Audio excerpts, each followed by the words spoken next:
ഐക്യത്തിന്റെയും രാഷ്ട്രസ്നേഹത്തിന്റെയും ഓർമ്മപ്പെടുത്തലായി കൊച്ചി മേഖലയിലെ വിവിധ സംഘടനകളും സ്ഥാപനങ്ങളും സ്വാതന്ത്ര്യദിനം ആഘോഷിച്ചു. ആഘോഷ പരിപാടികളുടെ ഭാഗമായി വിവിധ സാമൂഹിക രാഷ്ട്രീയ ആധ്യാത്മിക വിദ്യാഭ്യാസ സ്ഥാപനങ്ങളിൽ ദേശീയ പതാക ഉയർത്തി സ്വാതന്ത്ര്യദിന സന്ദേശങ്ങൾ കൈമാറി. കൊച്ചി മേഖലയിലെ വിവിധ സംഘടനകളും സ്ഥാപനങ്ങളും രാജ്യത്തിന്റെ 79ാമത് സ്വാതന്ത്ര്യദിനം ആഘോഷിച്ചു. കൊച്ചി കോടതിയും ബാർ അസോസിയേഷനും ചേർന്ന് നടത്തിയ ചടങ്ങിൽ bar association president advocate Asif K Muhammad Ali പതാക ഉയർത്തി.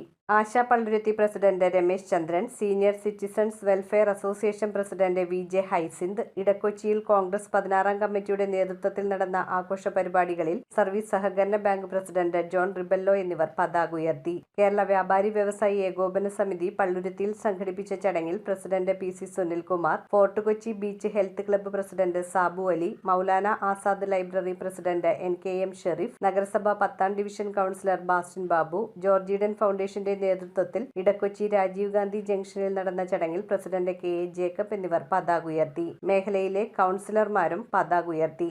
തങ്ങൾ നഗർ മുഹമ്മദ് പള്ളി മഹല്ല് president VM Moideen, Salafi Masjid president KA Abubakar, KCYM Saint Sebastian's unit president സമാന Philomena, Assemblies of God Paschima Kochi pastor Simon, Congress 57ാം ഡിവിഷൻ പ്രസിഡന്റ് വാർമയിൽ മധു, സ്പർശം പള്ളുരുത്തി പ്രസിഡന്റ് KJ സലാം, നമ്മൾ കൊച്ചിക്കാർ പ്രസിഡന്റ് ജബ്ബാർ ഉപ്പാസ്, ഇടക്കൊച്ചി വ്യാപാര ഭവന് മുന്നിൽ വ്യാപാര സമിതി യൂണിറ്റിന്റെ നേതൃത്വത്തിൽ നടന്ന ആഘോഷ പരിപാടിയിൽ യൂണിറ്റ് പ്രസിഡന്റ് റിഡ്ജൻ റിബല്ലോ എന്നിവർ പതാക ഉയർത്തി. കുന്നുംപുറം മെഹ്ഫിൽ ഓർക്കസ്ട്ര, NCP ചുള്ളിക്കൽ തുടങ്ങി മേഖലയിലെ സ്കൂളുകൾ, കോളേജുകൾ, ദേവാലയങ്ങൾ എന്നിവിടങ്ങളിലും സ്വാതന്ത്ര്യ ദിനാഘോഷം നടന്നു. News bureau, Kochi. Premium quality granite, tiles, stone, AEC block, sanitary തുടങ്ങി ഫ്ലോറിംഗിന് ആവശ്യമായ എല്ലാ മെറ്റീരിയൽസും ഏറ്റവും കുറഞ്ഞ വിലയിൽ ഇവിടെ ലഭ്യമാണ്. തറയിൽ ഗ്രാനൈറ്റ്സ്, MLA റോഡ്, പള്ളുരുത്തി.